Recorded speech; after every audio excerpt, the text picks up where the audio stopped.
Ndour, à l'âge de 98 ans, il est salué comme un sage dont la vie exemplaire, marquée par la dignité et l'humilité, a profondément influencé sa famille et sa communauté. Son engagement dans l'éducation et son rôle actif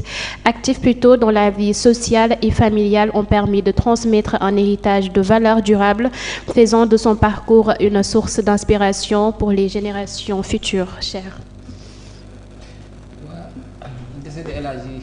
Elimane Ndour en fait démb ci guddi la ñu ci bari jot nouvelle bi mu nekk le papa de Youssou Ndour parce que boo xoolee xam naa doomam yëpp moom moo ci gën a célèbre il est décédé à l'hôpital principal à l'âge de 98 ans donc mag la woon yàgg na fi on se rappelle que El Hadj Elimane Ndour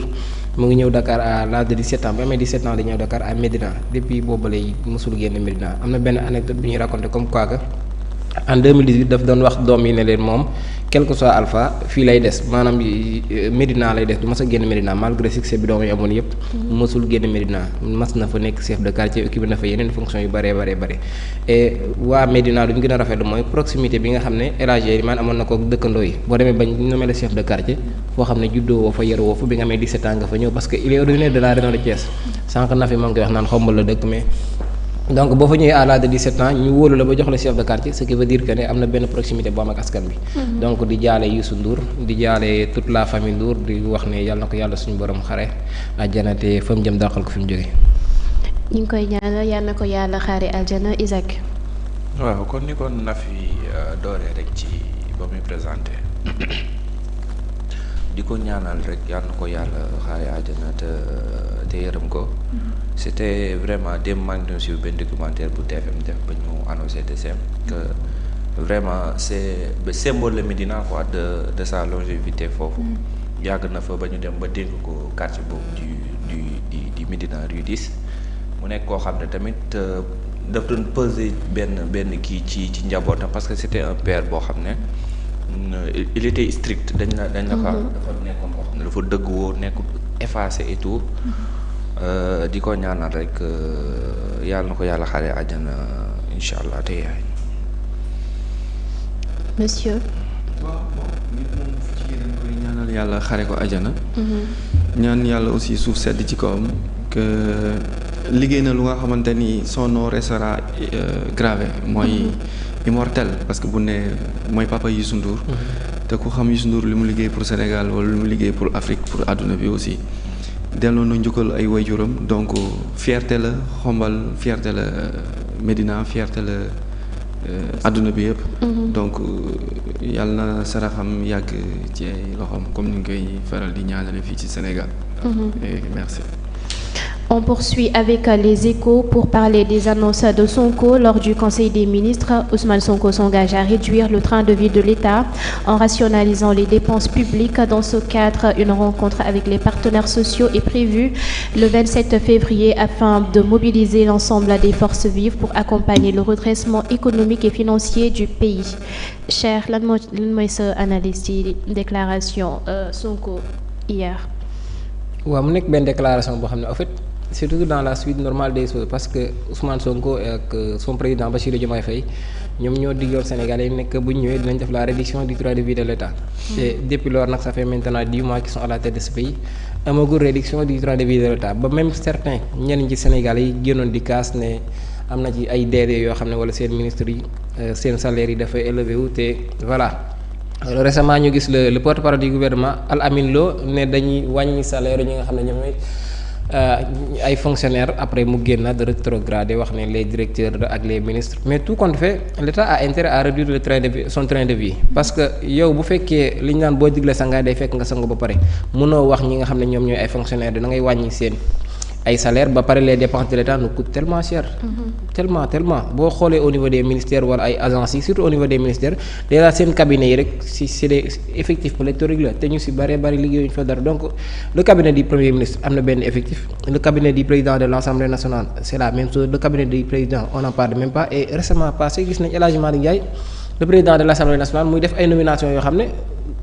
doo sax comprendre ku leen neex la ñuy nommer par-ci par-là ay envoyé spécial palais am na envoyé spécial primature am na envoyé spécial assemblée nationale am na envoyé spécial et tout ça c'est des dépenses yoo xam ne ci keesu état lay génne dëkk boo xam ne dañu am problème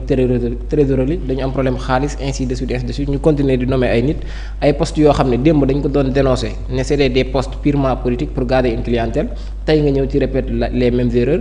rupture bi ñu doon jaay ak transparence bi ñu doon wax je pense que ils ont intérêt à ñu def li nga xam ne moom la le premier ministre Ousmane Sonko wax la réduction du train de vie de l'État bu réduire le train de vie de l'État nag ba pare Sénégal yi peut-être dañu mën accompagner ci yu bëree bëri mais tant que ñoom promesses yi nga xam ne teniroon nañ ko ak Sénégalais yi yu si bëree teguñ ko fi je pense que bu ñu wax Sénégalais yi dëkk bi dafa metti ñu continuer di gis ay ministres yuy doxandoo ay 8-8 ñu gis ay directeurs yuy def lu leen neex je pense que Sénégalais yi dinañ am xel mu tey. Isaac, tu crois que promesse bi dinañ ko tenir ou bien on va toujours rester là à dire on va promettre ça dinañ réduire train de vie état bi. Bon bu ko beneen membre peut-être bu ko beneen membre de la comment dirais-je du gouvernement waxoon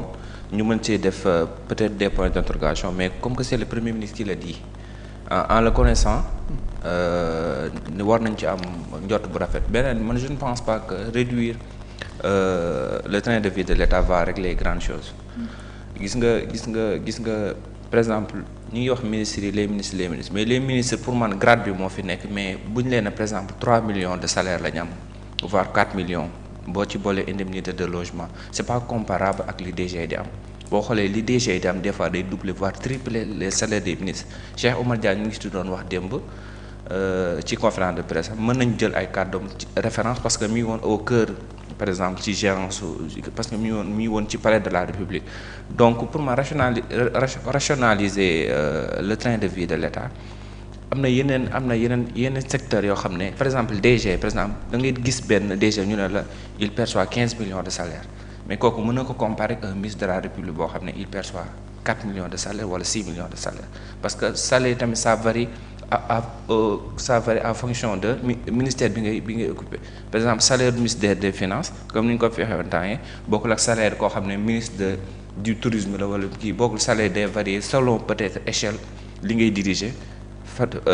fi ñu la teg kii bi nga am ci état comment dirais-je organigramme bi nga am ci état foofu la sa salaire di toll mais pour man rational comme que moom premier ministre Ousmane Sonko dem na boo wax il va tout faire pour baisser le train de vie de l'État ñu am ci yaakaar xool fan la wàññeenti. mais li ngay wax par rapport ak nu mu tudd sax ak avec les DG Cheikh laa ji est-ce que bëgguñu ko commencer ci ñoom comme ñoom ñoo jiite réew mi pour ensuite dem ci. mais est-ce que par exemple bu ñu nee na ministre Sénégal il perçoit 4 millions loo bëggaat ñu wàññi seen salaire foofu la ñu war a jiite ñi nga xam ne il perçoit 15 millions de salaire nekk juste te 15 millions de salaire dama ko wax nii rek mais mën na ko dépasser. salaire ministre foofu moom xalaatuloo wàññiwaat ci dëkk bi parce que boo wàññiwaatee seen salaire sax yaa ngi leen di mettre man pour man c'est un danger di jël salaire du ministre di ko wàññi bàyyi fi salaire yoo xam ne c'est exorbitant. Je te parle de 15 millions de salaire c'est pas comparable au salaire des ministres quand même. Monsieur Niang, est-ce que am na kàddu yu ci mën a sànni. waaw man je pense que problème bi du ci ministre yi mais ci agence yi la ak ci direction yi ci seen budget de fonctionnement surtout parce que budget de fonctionnement carburant bi day dugg transport day dugg activités yi ñuy organiser déplacement yi ñuy def crédit téléphonique yi le confort boo demee seen kii salon climatisé café tout ça mooy yooyu ñooy diisal budget bi ba le plus souvent budget bi 70% yi day dem ci fonctionnement benn 30% mooy dem ci investissement man je pense que question bi foofu lañ ko war a poser muy ci mairie yi muy ci direction yi muy pas mal d'agence administration sénégalaise boo demee 2/3 yi ci fonctionnement lay dem 1/3 bi mooy dugg ci investissement wala mooy dugg ci travaux yi donc est-ce que duñu jéem a xool na la ñuy tourner revers bi ñu def plus d'investissement ak moins de fonctionnement s'il le faut parce que parfois day cibb lu bari ci gafaka réew mi day jël lu bari ci trésor bi di ko yóbbu ci ñu nga xamante ni peut-être benn groupe élitiste il se réclame voilà nous sommes les grands penseurs du pays on a le statut qui nous permet de se permettre d'avoir benn 15 millions wala 20 millions par mois contrepartie le médecin amul loolu l'enseignant amul loolu qui est le plus méritant le politicien wala le médecin le politicien wala l'enseignant foofu lañ war a dem ñu xoolaat ban statut bu bees la ñuy def ci cadre Sénégal kii moo gën a kawe ñi ñoo stop ñi nga xamante ne nag dañoo jaar par la voie de la politique pour accéder ci am benn ascension bon vraiment bu fekkee politique kase la je pense que politique kase warul mën a tax nga am yenn. en plus par exemple si on prend l'exemple des DG on les nomme on les alloue des budgets c'est pas par exemple le premier ministre il peut avoir un regard sur les autres ministres. Leur budget par exemple wala fonctionnement l'argent bi ñuy fonctionner bi ñuy dérouler seen ay activités mais mën na ko bañ a am ci regard ci DG parce que du moment que alloué nañ leen benn budget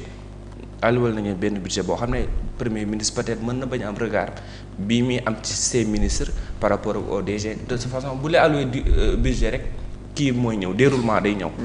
comme ni mu nga waxee fonctionnement doo xam ñaata millions les voyages par-ci par-là doo mën a contrôler après. donc c'est plus difficile de gérer les DG que de gérer les ministres. Ouais.